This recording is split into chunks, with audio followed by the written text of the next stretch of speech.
पप्पू बेटा टेस्ट याद है?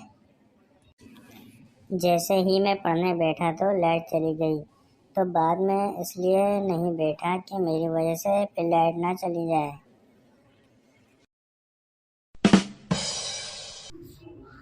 जिस आदमी को सुनाई ना दे उस आदमी को इंग्लिश में क्या कहेंगे?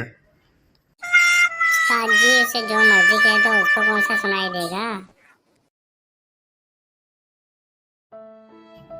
तो बेटा बताओ, गुस्ल के कितने फराइज हैं?